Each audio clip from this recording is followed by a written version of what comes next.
the professor. So welcome to the second section of number system. So in this section we will be studying about divisibility rules of various numbers like 2, 3, 4, 5, 6, 12, 8, 10 and so on and so forth. So to begin with, we'll start with the divisibility rule of 2 to the power n, that is 2, that is powers of 2. So 2 to the power 1, that is 2, 2 to the power 2, 4, 2 to the power 3, 8. We'll study the divisibility rules of each of them.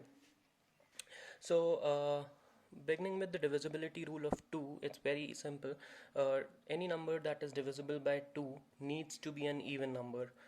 Or in other words, if there is any number of any form, you just check the last digit of that number or the units digit of that number, and if that is divisible by 2, then it is divisible. For divisibility rule of 4, it's very simple again. You check the last two digits.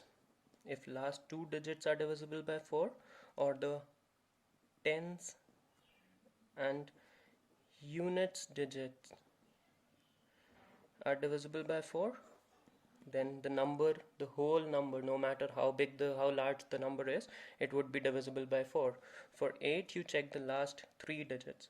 So the last three digits of any number, if they are divisible by 8, then the whole number, the big enough number, would be divisible by 8 itself. So for that, you check the hundreds, the tens and the units digit.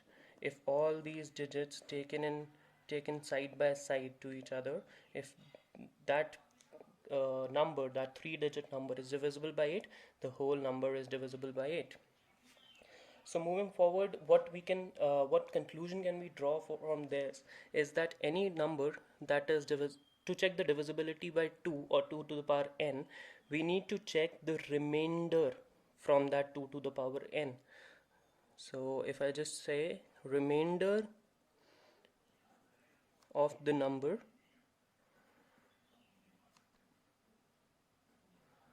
when divided by 2 to the power n.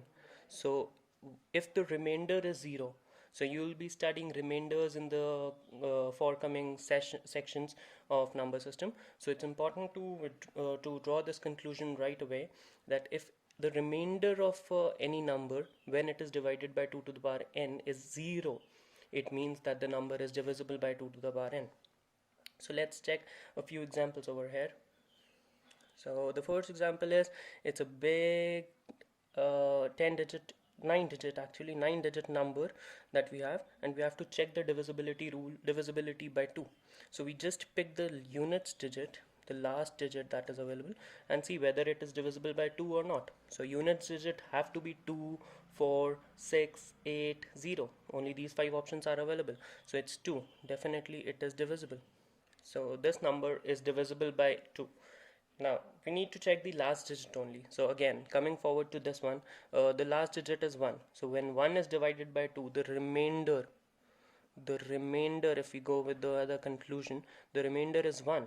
So it is not divisible. So there is a remainder. The remainder is not 0. Here the remainder was 0, because 2 divided by 2 gives a remainder of 2. That is why it is divisible. Here it is not divisible. Now moving forward to the divisibility examples for 4, we check the last two digits. So here it's 0, 3. We don't care what the other digits of the number are. We just need to check the last two digits. It's 0, 3. So 0, 3 when divided by 4 will leave a remainder of 3. That means it is not divisible. I'll write ND for not divisible. Here 72. We only need to check the last two digits. We can ignore the other part of the number.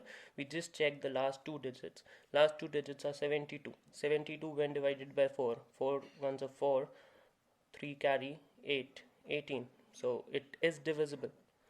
This is just the factor, sorry. So the remainder is 0. That is why it is divisible. Coming forward to the examples for 8. We have we need to check the last three digits, or the hundreds, tens, and units digit. So here we have 512, 512.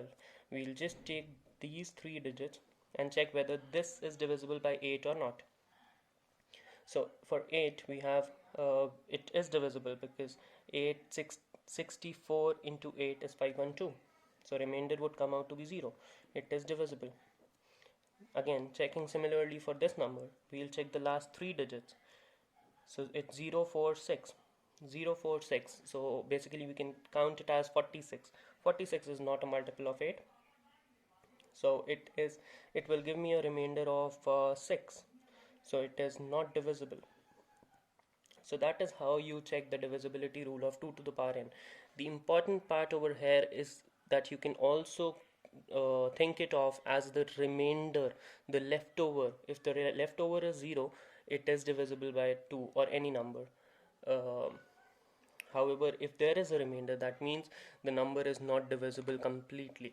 So that's about the divisibility rule for 2. The divisibility rule of 5 to the power n numbers are almost the same. We'll be doing it in our next lecture. And till then, stay safe, keep studying. I'm the professor. See you. Bye bye.